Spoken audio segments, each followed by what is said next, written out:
Hello friends, this is the class number 7 on daffodils. It is the continuation of the class 6. The topic is critical appreciation of the poem Daffodils by William Wordsworth. So stay tuned with the topic and thank you. Sentimental, and he got huge joy.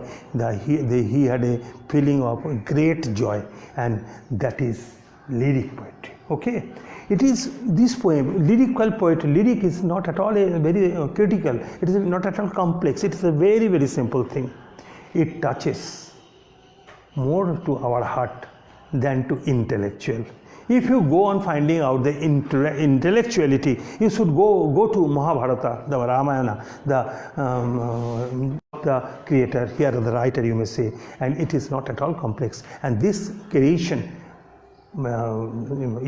this creation is absolutely a subjective creation. It is a creation of subjective process, and it gives a joy, and it touches our heart than to reason. Those who are not at all interested in nature or in the man, they will say, sir, ये कोई poem है क्या? ये nature में क्या दिखा? Daffodils इधर उधर कर रहा है. ये कोई nature हुआ? मानो तो गंगा माई, ना मानो तो बहते पानी. So those who think there is a beauty, there is a beauty. Those who think do not know. So it is the individual. It is the individual feeling of joy. It is the emotion and sentiment of the person concerned, and this joy was extended by the nature in combination with the man. And this combination of nature and man, and the subjectivity, emotion, imagination, visionary aspects, all constitute the romantic poetry. I think I have tried to clear this in a very, very lucid manner. I think you have seen it. Okay, you have understood it. So, romantic is a visionary. The romantic poetry is a visionary poetry. It is an it comes out of the imagination. It is sentimental and emotion. And the person who the basic facets. The basic facets of romantic poets are, do you know what are they? They are the facets, tenets. Tenets are principles or doctrines on the basis of which this type of romantic poetry is created. They are nature. Okay, nature is the most important factor of romantic poetry. Then comes man. So there is man. Nature has no value until and unless its beauty is absolutely grasped, its beauty is realized by the man concerned. So it is nature, it is man, and there is subjectivity. I have already told it is the mental, it is the attitude, it is the mental feeling, it is your thoughts, your thought evoking process. So sentiment, those who are not subjective, those who are not mentally involved, they cannot create any amount of contribution. They cannot make any contribution in the field of romantic poetry. So it is concerned with emotion, it is concerned with sentiment, it is concerned with feeling, and it is concerned with the spiritualism. So romantic poet is absolutely a different line of poem, a different class of poetry that was started developing with the hands of William Wordsworth, and later there are a good list of romantic poets. I will give it later on, but right now, I am coming to this. So in romantic poetry, I have told you, romantic poetry, the basic tenets, the basic principles on which the romantic poetry is developed. The thought evoking process comes out of main nature, subjectivity, and emotion, sentiment, feeling, and spiritualism. So it is the basic tenets of the romantic poet. So I have considered it. I have also considered this part. Okay. Now come to the form and structure. Form and structure. And so origin, I have already told you. The origin has already been discussed. Form and structure. I have already told you, and you have also gone through. Let me expect that it is a poem of 4 stanza. 4 stanza. and each stanza contains 6 lines. A literary analysis will help you developing that each and every stanza has 6 lines, but in this six line there is no full stop. There is no full stop. That means for grammatical concept, from grammatical standpoint, so it is a particular stanza is a particular sentence, is a total sentence having some principal clause and some subordinate clauses. I think whenever you will be going through the poem, I think it should be taken into view, taken in your thoughts. It is a total, a stanza is equal to a sentence, and this sentence is divided into different subordinate clauses. No comma no full stop is used otherwise at the end of the paragraph. Only commas, semicolon, only used to make necessary pause. Clear? So that is the first part. Okay, so that is very, very important aspect that we should consider. And out of these 4, the total happening, the reality of his feeling, okay, in coming in contact with daffodils. So this three part is was the past. What is the past? It was the event of the past that resulted in making the poet dancing in gay, and in the last part considers only the recapitulation. He was thinking on, so it is nothing, the recalling stage, it is the stage of remembrance. So the first 3 lines, first 3 stanza was the happening, and the last stanza is concerned with recalling, thinking and imagination. Herein lies the importance of a romantic poet. Herein lies the importance of romantic poetry. Whenever we go through the different poems of Rabindranath Tagore, you must see that was most lyrical poetry, romantic poetry, and whenever you are in pain, you go to Rabindranath. You are in joy, go to Rabindranath. You are suffering from different troubles of life, go to Rabindranath. The Rabindranath becomes a solace to our life. Okay, he is in our joy, he is in our pain, he is in our suffering. So it is everywhere. So we all basically it is not the Ravindra Kabbo, we go through Ravindra Jagat. Okay, it is nothing but the world of Rabindranath. So this is the form and structure. Now what is the rhythmic, what is the rhyming scheme? The rhyming scheme is, first line and third line, they are ending with the same rhyming pattern. Second line and fourth line, another line, another words having rhyming, and these two another rhyming words. Okay, so here if we consider it A, it is also A. If we consider it B, then it is B, and now this is the same. So the rhyming scheme is ABAB, A-B, ABAB, C. So this is the rhyming scheme used. Clear? So that is the very, very important aspect. And this poem have got 2 quadrum. That is each and every stanza is divided into 2 parts. Each and every stanza is divided into 2 parts. Part 1, 2, 3, 4. These 4 lines, which is known as quatrain. Quatrain. Q-U-A-T-R-A-I-N. Quatrain. Q-U-A-T-R-A-I-N. Quatrain. Okay. It's a association of 4 lines. And the other. So this is a part. Okay, rhythmic in one way, and this is a verse. There is a part of this part, and this is known as couplet. See, couplet. Couple, I think you know. Couplet. Couple means two, husband, wife. So anyway, and the couplet means the presence of two. Okay, so last two lines. So each and every, now I'm coming giving a total conception of this, the presentation. There are four paragraphs, four stanza.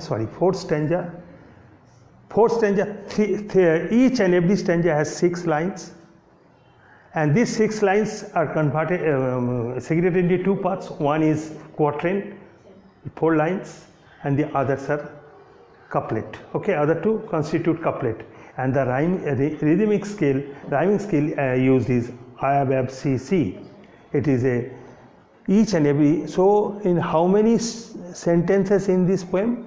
So we are getting only 4 sentences, because each stanza is equal to a sentence, and there is only 4 full stops at the end of, in the poem, at the end of each stanza, and semicolon, colon, all these are utilized for the purpose of making necessary pause. Okay, so this is forms and structure, this is rhyming skill, this is ballad, and this the background has also been told, the origin of the poem has been given.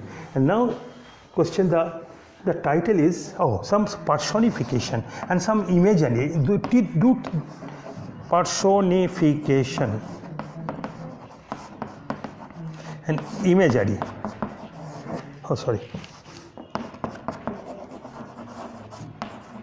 The poet is an imagery and personification. These are the 2 important aspects. Imagery means use of images.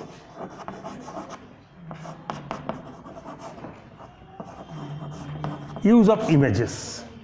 Now, what the poet has stated? The poet has stated something which is objective in his mind. The absolute is inner thing, his emotion, its sentiment. Okay, and what is that? And what he imagined. Okay, it is an expression of his visionary and imaginative things, his absolute feeling of his own, and which developed huge amount of joy in his heart. So it is the case of absolutely an individual issue, and a case of an individual, and such an individual issue cannot be made acceptable by anybody else. मैंने देखा था, मैं daffodils देखा था, जानते हो उसके बगल में लेक था, लेक का पानी बहुत सुंदर था, डैफोडिल्स ऐसा था. Nobody will listen. हाँ 1 मिनट में खत्म हो जाएगा. लेकिन if had this been the presentation, we have not spared so much time for the purpose of analysis of this poem. Okay.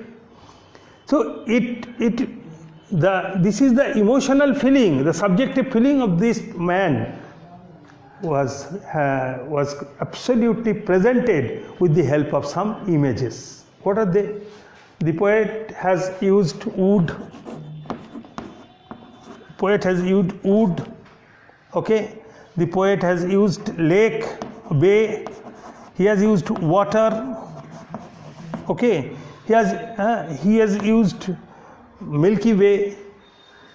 So a good number of things are included over there to make an acceptable material to all. So this is the use of images and some personification. So the feeling of the poet. The feeling of the poet is expressed in terms of what? In terms of nature and man. The beauty is a combination of nature, man and nature. Man and nature, that is the basics of any romantic poet. Any romantic poetry, the basic thing is, I have already told you, the different doctrines are man, nature, subjectivity, emotion, sentiment, feeling, spiritualization. So it is the man's feeling, emotion, sentiment, that is which are absolutely the subjective aspects. They are related, they are being related to nature. And so man and nature, these are the 2 parts of the same coin, the 2 parts of the romantic poetry. Now these had to be compared, these had to be tallied. So now how the poet has used the term the host of golden daffodils. The host of golden daffodils. I am coming to this part. I wandered lonely as a cloud that floats on high over hills and hills, when all at once I saw a crowd, a host of golden daffodils. Crowd, you know, the assemblage of a huge number of persons at a particular place, that is crowd. Now, these daffodils are being compared as the cloud, that is, they are personified. They are treated as the human being who have made an unending stretch of line. Okay, and host. I saw a crowd, a host of golden daffodils. Host here refers to host. We know that in good host, but host has got another meaning. In your house, you are staying over there. Now during the Durga Puja, a good number of persons are coming in your house, okay, to stay and enjoy the puja. So they are your guests. So those who are coming, they are the guests, and those who are staying over there, they are the innkeeper. They are the host. Now here, the daffodils are standing over there for a good number of days, good number of months, because basically daffodils grows for good number of years. Okay, they stay for good number of years. Okay, and more or less a permanent, not so permanent, 2, 3, 4, 5 years. But so the daffodils are over there. They are the host over there. These two fellows, William Wordsworth and Dorothy Wordsworth, went over there. So they were treated as the host.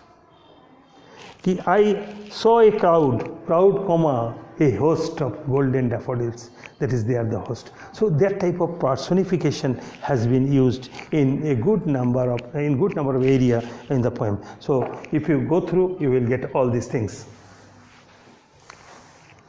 Now then comes the very, very important part, the title. Do you think the title is appropriate? Do you think it is apt? The question stands. How, sir? So the title, everything has been stated regarding daffodils. The poet has beautifully explained the daffodils with the help of some imagery figures. Not the daffodils. The poet has not mentioned the daffodils in his poem. What he has done, he has shown the total performance, total activity. He has never stated what the daffodil is. Where the daffodil? Where are the daffodils? What they are doing? What they are doing? They were beside the lake. Okay, beside at the shore of the bay. Fine, under the woodland. What they were doing? They were tossing their head. They were flickering. Okay, they are moving to and fro. They are moving to and fro. They are flickering. They are flickering their heads. They are tossing heads. So all these. So people will say, "अरे sir इतना कुछ है ना daffodils के बारे में तो इसको daffodils तो ठीक ही है." No, it is not right only to for that point. What is the impact of daffodils? What is the impact? All this created such a scene that the person become joyful. He started spranging in joy while he was gazing. But it is not the end. But this experience paid huge amount of return at the time of his sadness, when he used to be in pensive mood, when he used to suffer from the different phobias like these, I have already told it. Then the images, the imagination of his experience gives him the solace. gives him the solace. So it is not the event of day. It was the post visit situation when that daffodils helped him to get the recreation out of his thinking. So it was daffodils on that day. It was daffodils, the daffodils which was with him after his departure from the place where the daffodils was blown. So daffodils and daffodils, there is no title which could have been considered appropriate other than the term daffodils. So it is absolutely. And now what is the theme? The basic theme, each and every, whenever you are a writer, whenever you are writing something, there must be some theme, some message. What is the message? The theme is that nature is a source of nature, and nature is the source of eternal joy. Eternal joy. A day where I visited a restaurant, I took huge meal. It was a joy. और क्या खिलाया और क्या खाया दोस्तों, अच्छा बहुत अच्छा पार्टी दिए भाई, बहुत सुंदर, fantastic. You have taken the meal, but tomorrow you will not remember. तो आपको दुख लगे 2 महीना बाद, अरे भाई आजकल क्या खिलाते हो, सिर्फ मूढ़ी चनाचूर सरका माफिक, अरे वो खाना कहाँ गया স্যার, আপনি যে চিলি চিকেনটা বানিয়েছিলেন ওইটা আর হয় না. তো দেখো, so that past beautiful experience of the past is what is creating some pain today. Clear? But whenever you are elaborating, you are thinking of the aspects of nature, you are what a joy was that, or what a joy was that. Clear? So that is the thing. So nature is your only friend.